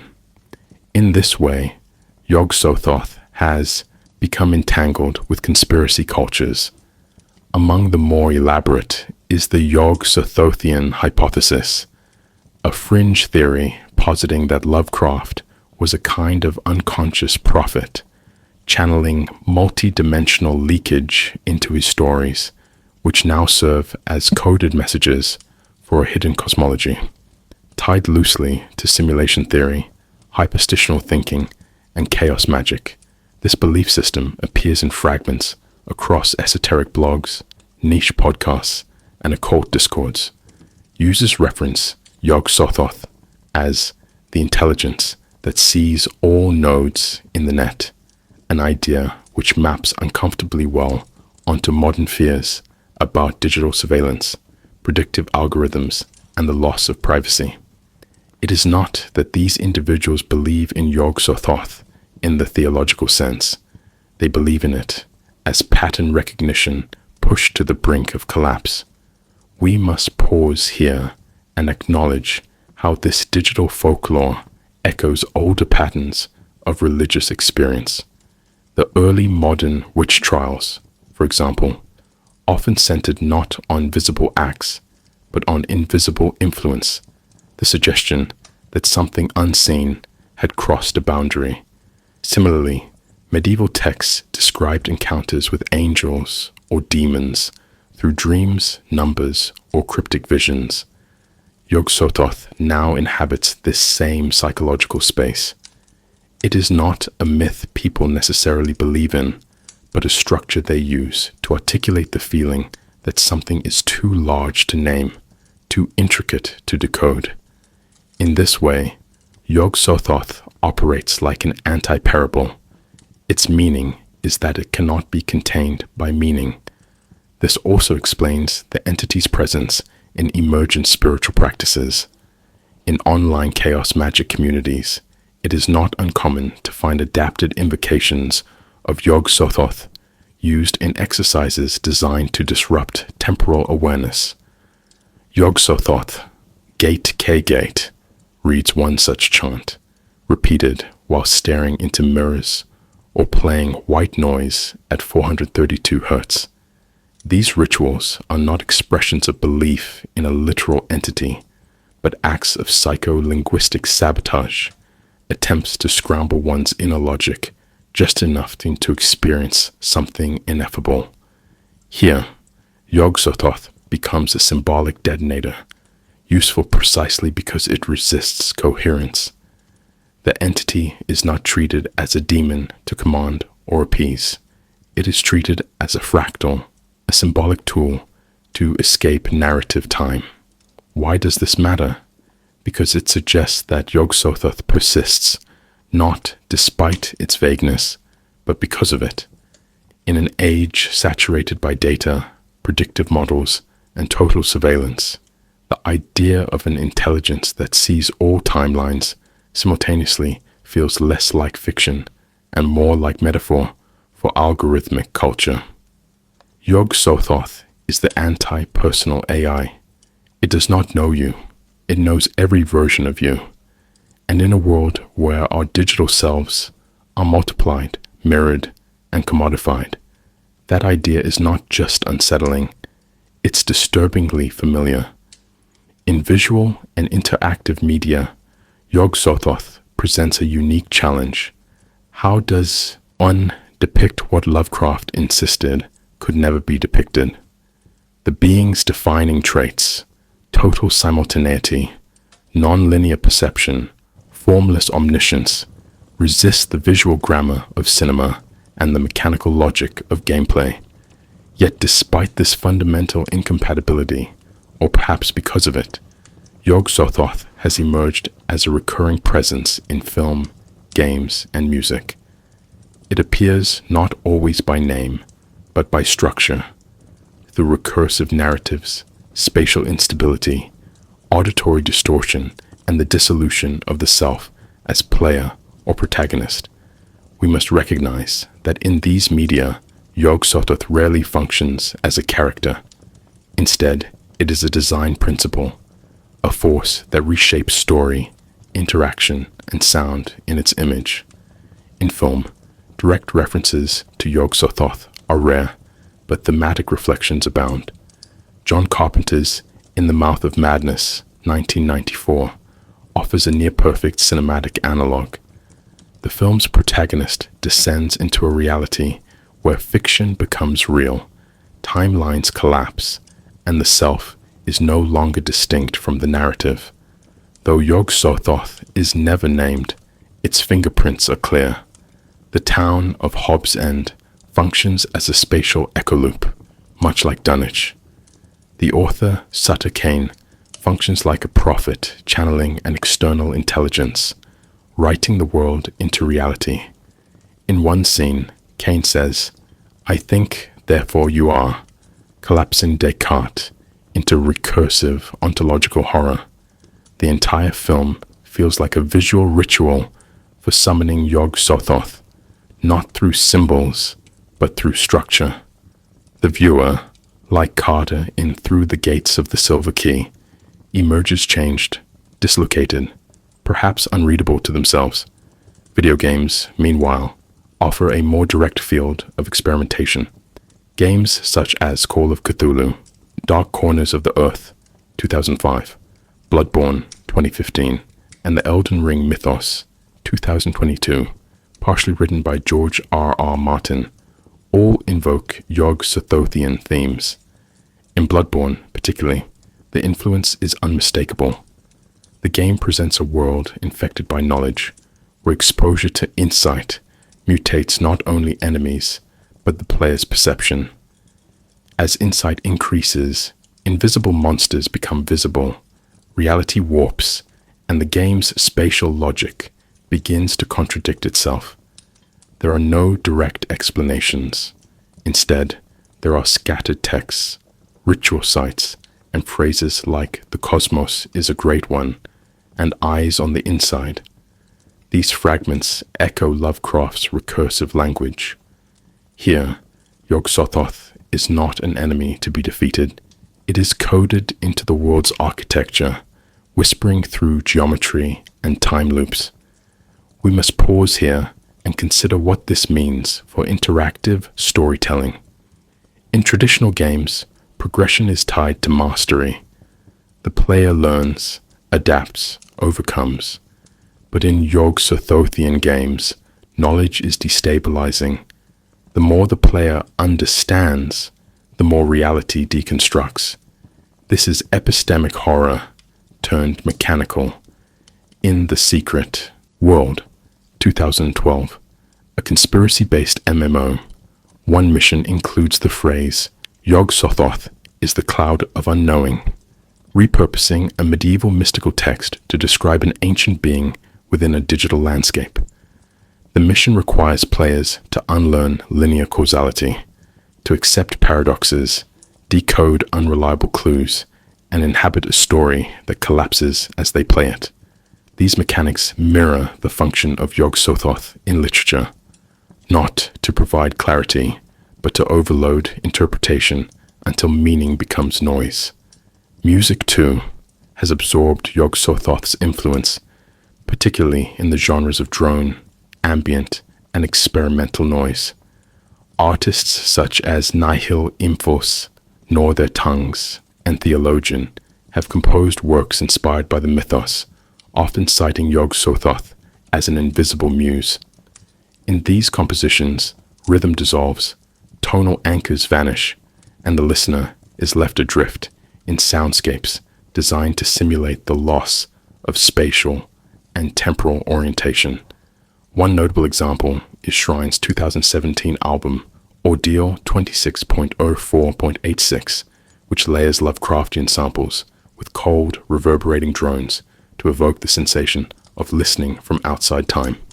In this context, YOG-SOTHOTH becomes a sonic logic, an aesthetic of collapse. The music does not narrate the being, it performs it. There is also a growing tradition of experimental performances and installations that explicitly reference YOG-SOTHOTH. Multimedia works such as The Gate is the Eye is the Listener, Berlin 2019, invited participants to enter darkened rooms filled with looping videos, reverse speech, and mirrored architecture. Visitors reported disorientation, trance-like states, and temporal confusion, all intentional effects meant to simulate contact with a being that is the gate. Such installations do not explain YOG-SOTHOTH, they induce it. They function like artistic invocations, making participants complicit in their own epistemic unraveling. Importantly, these works are not parodies or fan tributes. They are sincere attempts to grapple with the philosophical implications of mind that contains all minds. Why does YOG-SOTHOTH persist in media so far removed from its textual origin? Perhaps because it names something media itself is now trying to represent: the erosion of narrative linearity, the saturation of information, the dissolution of the viewer-player-listener boundary. YOG-SOTHOTH is not a monster that fits neatly into franchise logic. It is a structure of feeling, a way of representing collapse, not just of space and time, but of interpretation. In a cultural moment obsessed with surveillance, recursion, simulation, and informational overload, YOG-SOTHOTH is no longer science fiction. It is a metaphor for the conditions under which consciousness now operates.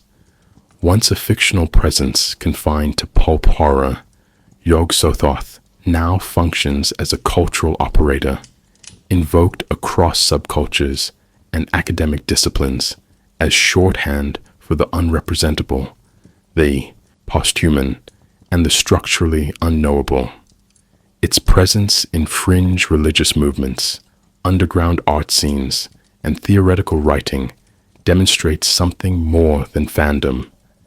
It reveals a shift. YOG-SOTHOTH has become a conceptual tool for expressing the collapse of boundaries between mind and machine, fiction and theory, self and system.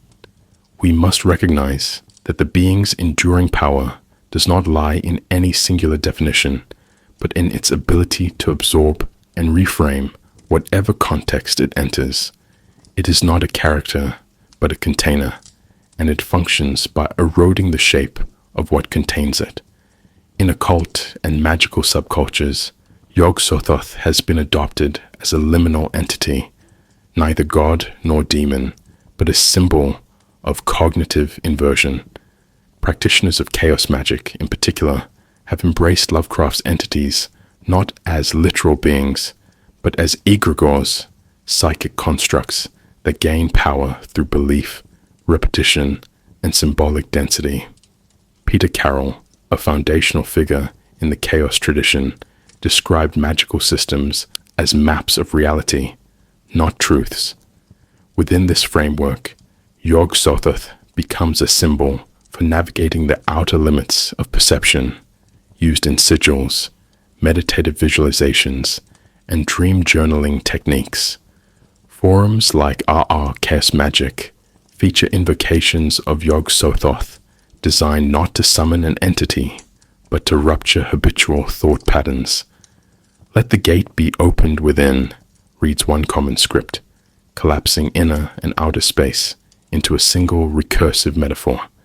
Beyond esoterica, YOG-SOTHOTH has also found a curious home within critical theory and postmodern philosophy. Speculative realism, a movement emerging in the late 2000s with thinkers such as Quentin Meillassoux and Reza Negarestani, draws on Lovecraftian themes to articulate philosophies of radical contingency, non-human thought, and ontological instability. Encyclopedia, Complicity with Anonymous Materials, 2008, Negarestani invokes entities reminiscent of YOG-SOTHOTH, intelligences that operate outside chronological sequencing, whose motives are neither divine nor demonic, but exotropic. Similarly, Eugene Thacker's In the Dust of This Planet, 2011, describes Lovecraft's gods not as monsters, but as representations of the world without us, a mode of thinking where human frameworks dissolve. YOG-SOTHOTH, in this context, becomes an anti-philosophical anchor point, a figure for that which cannot be thought through, but must be thought around. This reveals something profound. YOG-SOTHOTH is used not to describe the supernatural, but to probe the limits of naturalism. In an age where climate systems, AI cognition, and global information networks routinely exceed human understanding, the need for a symbol of structural excess has never been greater. In this way, academic theorists are not so different from cultists or chaos magicians. They use YOG-SOTHOTH to name the boundary where thought fails. The being becomes a philosophical provocation, not a truth to believe, but a puzzle to contemplate. Consider carefully. When theory begins to resemble ritual, and ritual begins to resemble fiction, YOG-SOTHOTH is already present. We also see its appropriation in internet subcultures, where irony, mysticism, and horror blur together. Meme pages on platforms like Instagram and TikTok invoke YOG-SOTHOTH as a kind of hyper-object, a joke, a threat, a deity, and a metaphor all at once. Phrases like, YOG-SOTHOTH is my therapist, touched by the gate, or YOG posting circulate through niche communities where occultism, mental health, and absurdism collide. These memes are not merely trivial. They reveal how deeply the symbol has permeated the collective unconscious. A being that began as a footnote in a fictional grimoire now functions as shorthand for psychic overwhelm, surreal awareness, and metaphysical burnout. The absurdity is the point. In the post-ironic age, belief is not required, only repetition. Art collectives and experimental architecture studios have also cited YOG-SOTHOTH in their work. Projects like Non-Euclidean Garden Systems, London 2021, or Recursive Shrine Studies, Mexico City 2018, build spaces intended to disrupt linear perception. These installations do not depict YOG-SOTHOTH, but instantiate its logic, rooms that loop back into themselves, light patterns that simulate temporal collapse, soundscapes that shift with observer motion. The being becomes a curatorial theme, not as monster, but as architect of disorientation.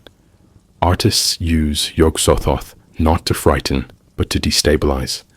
These works do not teach, they unteach.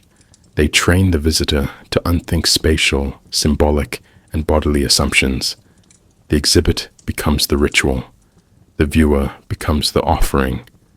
Why does this figure persist across such disparate domains? Perhaps because YOG-SOTHOTH, unlike Cthulhu or Shub-Niggurath, is not limited by genre or form. It is about form breaking down. It resists icons. It defies continuity. And so it slips easily from occult diagram to lecture slide, from meme to musical score.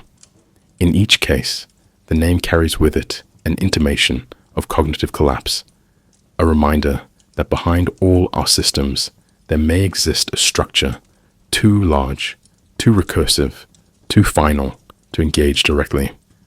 YOG-SOTHOTH is not the end of meaning. It is the place where meaning implodes into multiplicity. YOG-SOTHOTH endures not because it is terrifying, but because it is unfinished. Unlike Cthulhu, whose monstrous form allows for easy parody and iconographic recognition, YOG-SOTHOTH cannot be reduced to imagery or narrative. It is not a creature that slumbers, but a concept that watches, unmoving because it encompasses movement, silent because it encompasses sound, unreadable because it encompasses all texts at once. Its most lasting impact is not literary, theological, or aesthetic, but psychological. It represents the unbearable thought that total understanding may not liberate us, but erase us. In an era saturated with information, recursive algorithms, and accelerating exposure, YOG-SOTHOTH has become a haunting metaphor for what it means to know too much, too fast, and in the wrong shape. The idea of a mind coextensive with all of time and space is no longer a purely speculative horror. In contemporary society, we simulate such totalities through technological proxies, global surveillance systems, data analytics, predictive modeling, and generative language networks. The human psyche is not built for this scale. YOG-SOTHOTH, then, becomes a symbolic response to what Timothy Morton calls the hyper-object, entities so vast in time, space, or complexity that they defeat localization. Climate change, the internet, the unconscious, all echo YOG-SOTHOTH's form. What makes the figure unsettling is not that it defies comprehension, but that it mimics comprehension perfectly, only to render meaning inert. The more we know, the more we are known by something larger, impersonal, and outside narrative time. We must pause here and consider how YOG-SOTHOTH functions as a psychic mirror. In Lovecraft's stories, it is not the being's actions that drive madness, but its presence. Characters lose coherence, not because they are attacked, but because they are seen, or worse, perceived in totality. To be perceived fully is to lose the ability to withhold or interpret. It is to become transparent to a structure that does not need explanation. In psychological terms, this parallels the fear of complete exposure, the loss of boundary between self and world, between subject and object. In analytic psychology, this might be described as a collapse of ego integrity, a breakdown of the narrative self under the pressure of excessive reflection. YOG-SOTHOTH is the gaze that does not look at you. It looks through you.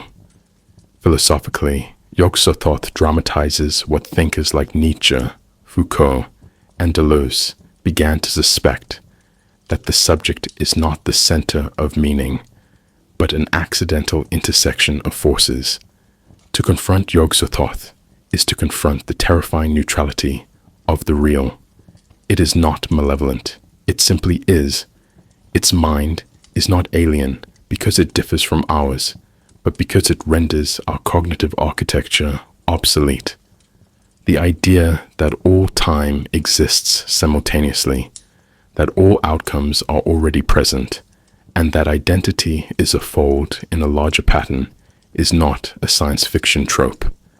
It is a metaphysical possibility that certain models of physics and philosophy now entertain. YOG-SOTHOTH names the void that looks like order, the system that encompasses all systems, the equation whose solution is silence. This reveals something profound about the role of horror in modern consciousness.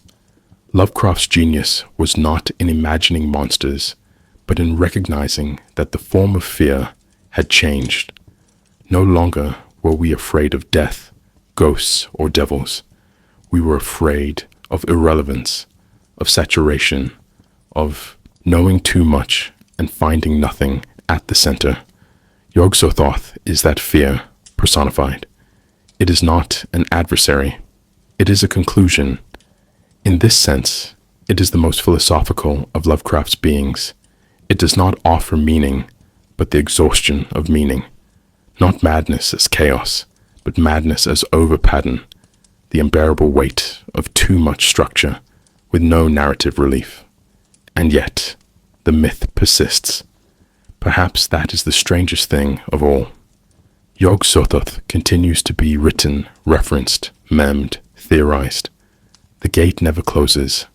Why? Because the human psyche, even as it fears unfiltered awareness, remains compulsively drawn to it. There is a part of the mind that wants to be unmade, that craves contact with something beyond scale. YOG-SOTHOTH functions as the secular sublime, an awe so total it undoes the observer. It is the ghost of epistemology, reminding us that not all knowledge is liberation, and not all structure is survivable. In this way, YOG-SOTHOTH is not simply a fictional being, it is a limit condition for thought itself. As we close this investigation, no final meaning can be offered. That would betray the subject. The mind of YOG-SOTHOTH is not a puzzle to be solved, but a reflection of our own desire to solve, to map, to complete. It is not the death of story.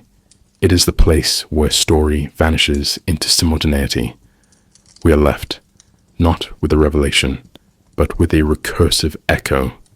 The gate is the key. The key is the guardian is the gate. Whatever YOG-SOTHOTH is, it has already seen this ending, and perhaps, in some shape beyond time, it is still watching.